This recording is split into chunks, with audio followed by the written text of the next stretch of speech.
Vamos ahora en contacto con el señor Juan Baqueto, a quien ya por supuesto recibimos con mucho placer en la tarde del lunes, como lo hacemos habitualmente cada 7 días. ¿Cómo le va, mi amigo? ¿Cómo está usted? Bien, bien, buenas tardes. Un gusto para mí compartir con ustedes un ratito. Pero es un placer realmente tener una voz especializada de la economía, del campo y conocer algunos aspectos que siempre es bueno tener muy presente. Bueno, a propósito, antes de empezar con lo suyo, no voy a decir lo nuestro porque es lo suyo. ¿Cómo viste en la Argentina-Colombia? Bueno, en realidad creo que es un partido, era un partido duro, sabíamos que iba a ser así y la verdad que festejamos un merecido triunfo, así que contentos, disfrutando de un rato de fútbol que nunca viene mal, dos equipos, uno con Messi y otro sin Messi. A algunos les gustará más uno que el otro, pero evidentemente que marca el ritmo de juego, ¿no? Entonces esto creo que también le da la esperanza a uno de ver que sin Messi se puede ganar lo mismo, ¿no?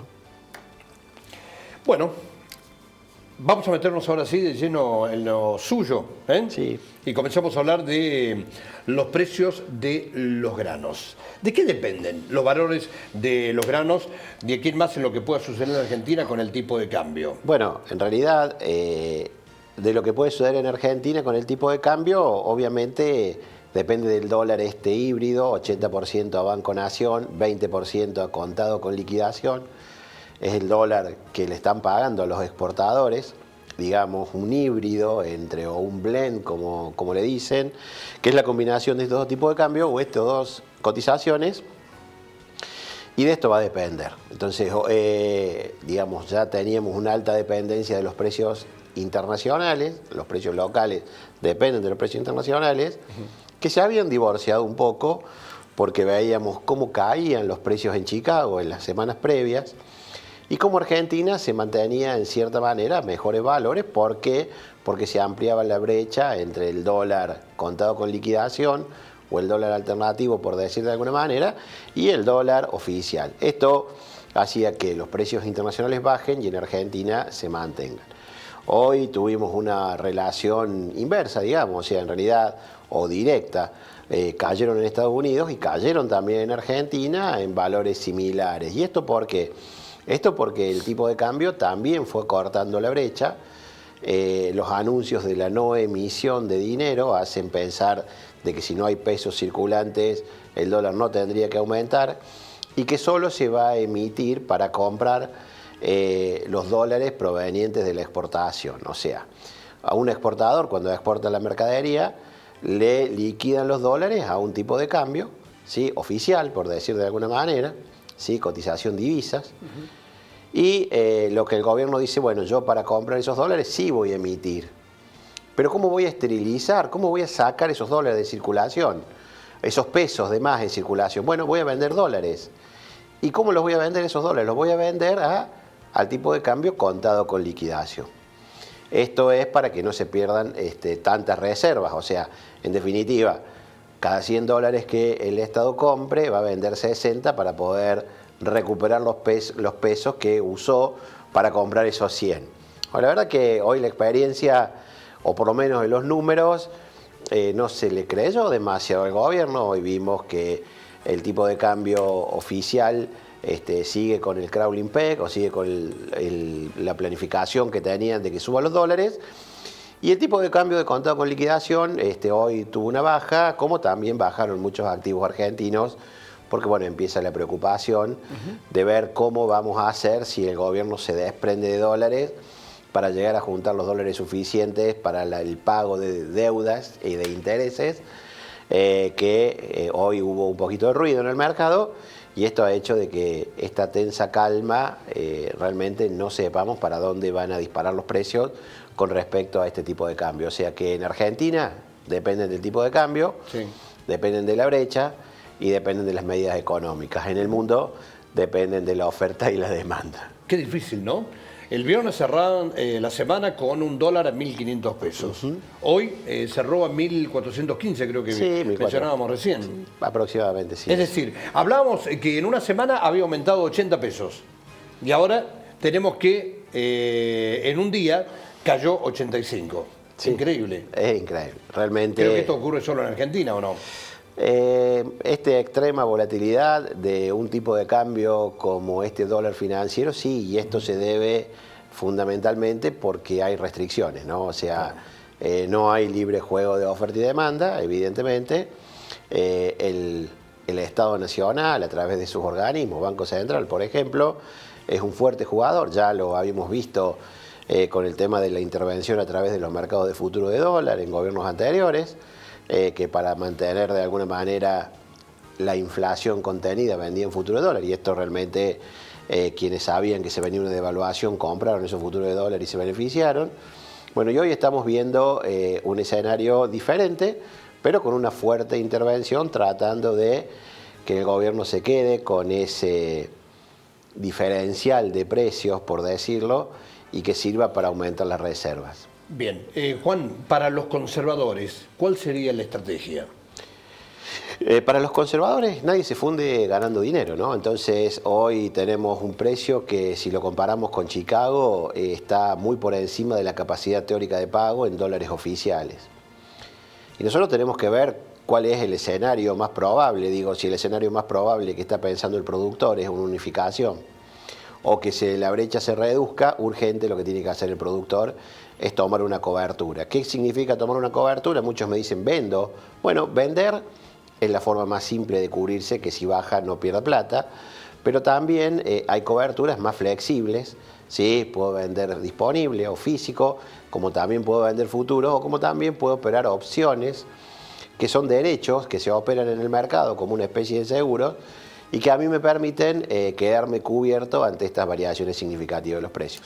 Nosotros veníamos diciendo esto hace unas cuantas semanas, de que el precio en Argentina, la soja, estaba muy caro, estaba alrededor de los 320 algún dólares la soja noviembre. Hoy estaba operando mucho más barata, 304 la soja noviembre, 305. Entonces esto realmente el productor agropecuario que tomó coberturas, bueno, realmente está un poco más tranquilo que aquel que no la tomó y vio cómo sus activos se cayeron 20 dólares y él realmente, si bien no los tuvo que erogar, es menos dinero en dólares que él va a recibir. Entonces la forma es operando de alguna manera estrategias de cobertura, y cada estrategia de cobertura va a ser diseñada por el productor agropecuario junto con sus asesores y específicamente para cada empresa agropecuaria, ¿no? ¿Y cuál sería tal vez la más recomendable? Bueno, Si es que se puede recomendar sí, alguna. no, por supuesto. O sea, a ver, nosotros podemos recomendar, siempre digo, de acuerdo a la capacidad financiera que tenga la empresa agropecuaria. O sea, en esto de los futuros, el productor agropecuario tiene que contar con un excedente financiero que le permita hacer frente a diferencias diarias, porque el mercado es de liquidación diaria. O sea que si el productor está capitalizado y tiene excedente financiero, la venta de futuros le va a dar un muy buen precio, pero tiene que estar dispuesto a asumir diferencias diarias, transitorias, puede ser. Y si no, operar, si este es el problema, es que no tengo un excedente financiero, debo ir sí o sí al mercado de opciones, donde pagando una prima, como en un seguro, yo quedo a cubierta y no estoy de ninguna manera obligado a poner diferencias diarias. Entonces, de acuerdo a cada perfil del productor, lo importante es que cada productor estime cuál es la cantidad que tiene que vender, determine cuáles fueron sus costos de producción, determine cuál es el precio al cual su inversión en agricultura es rentable, determine cuál es su presupuesto financiero, cuánto va a tener de dinero, y en virtud de eso, en este escenario, ¿sí?, con todas las variables económicas de su empresa, diseña una estrategia de cobertura. Uno de los errores más frecuentes es pensar que el remedio genérico, es decir, si yo digo a un productor hay que hacer esto y no tengo en cuenta todo lo otro, bueno, es como aquel médico que podría recetar sin haber hecho los análisis y los estudios previos que necesita un paciente, ¿no? Entonces, se ve mucho de esto que se generalice, pero creo que esto es una tarea que cada productor agropecuario, cada empresa agropecuaria, junto con su grupo de asesores, ingeniero agrónomo, contador, debe hacer, ¿no? O sea, eso es lo que tiene que hacer el productor agropecuario. Juan, al momento de comprar insumos, ¿cuál sería la recomendación? Si se trata de insumos para soja, para maíz, ¿qué se debe hacer? Hoy el productor agropecuario, como todavía no empezó a sembrar la cosecha gruesa, está analizando qué pasa con los precios. Entonces dice, bueno, ante este escenario de incertidumbre de precios, lo que yo le diría al productor es que, por ejemplo, la soja tiene un mercado invertido. ¿Qué quiere decir que está invertido? Hoy vale más de lo que vale el futuro, medido en dólares oficiales, que es su moneda de cuenta para pagar insumos. ¿Significa que habría que vender? Habría que cambiar la soja por productos agropecuarios si es que no tiene necesidades financieras más adelante. Bien, para aquellos que tienen algún grado de expertise en el uso de la herramienta, empiezan a hacer otro tipo de cálculos. A ver, ¿qué cálculo hace? Dice, bueno, ¿cuánto me cobra de tasa de interés el que me vende los insumos? Y a lo mejor el que le vende los insumos le cobra una tasa que ronda el 3% mensual en pesos.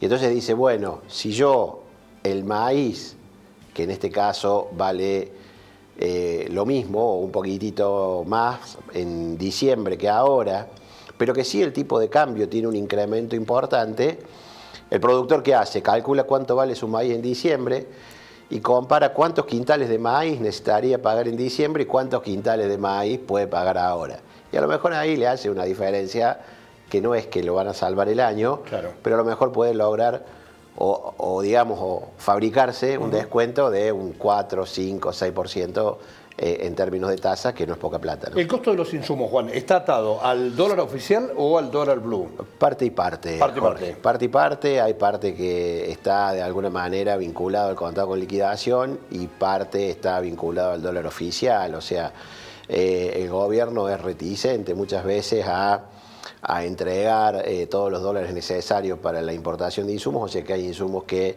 hoy están directamente, por decir de alguna manera, más cerca del dólar contado con liquidación o los dólares financieros, y después hay parte de los insumos que sí están a dólar oficial, ¿no? Eso depende si el gobierno, si el importador puede acceder al mercado único libre de cambios, al MULC o no. No es fácil, digamos. Con los anuncios que ha hecho el gobierno recientemente y a lo que hacía referencia al principio, ¿qué debe hacer el productor? ¿Seguir con su mercadería almacenada en un silo bolsa? ¿Esperar? ¿Ver qué puede llegar a ocurrir con el comportamiento del mercado? Bueno, vamos por partes. Si el productor piensa de que esto es un camino a una unificación cambiaria, de que el tipo de cambio se va a ir a un solo tipo de cambio y va a desaparecer la brecha, sin duda tiene que tomar decisiones comerciales, vender o ponerle precio a la mercadería. Si el productor piensa que todas estas medidas no van a tener ese efecto, ¿sí? Este efecto de igualar los tipos de cambio y de hacer bajar el contado con liquidación, bueno, ahí el productor va a seguir haciendo de alguna manera cuentas con los mercados de futuros a ver qué le conviene hacer con su mercadería. Si vos me preguntas a mí, Jorge, yo creo que si, independientemente de que el tipo de cambio esté atrasado, de que la cuestión es un esfuerzo más, porque en definitiva vos estás vendiendo dólares a 1.100, 1.200 y están de alguna manera el dólar contado con liquidación está a 1.400, ahí también tenés una diferencia en el tipo de cambio. Que el productor de alguna manera está soportando también. Todo esto hace que realmente sea una decisión difícil de tomar, ¿no? Así es. Bueno, Juan Basqueto, gracias por esta visita, gracias por todo lo que nos ha comentado. No, por favor, un gusto, como siempre, y bueno, a ver y esperar que esto se solucione de una vez por todas, que tengamos reglas claras. Lo que nos hace falta es que tengamos certidumbre para tomar decisiones en un plano de razonabilidad y que a Argentina le vaya bien. O sea, si el camino es que se igualen los tipos de cambio, la unificación cambiaria, y esto va a generar empleo y vamos a tener cosas más rentables en buena hora, y espero que esto ocurra. Así que, productor, cúbrase, porque si esto ocurre, los precios en dólares van a bajar. Bien. En 7 días nos encontramos. Sin duda. Es poco tiempo, pero cambian tanto las cosas en este país que... un día es mucho tiempo en Argentina. Sí, en Argentina sí. Un día es mucho tiempo. Juan, un placer. Igualmente. Gracias. Hasta luego. Hasta el lunes.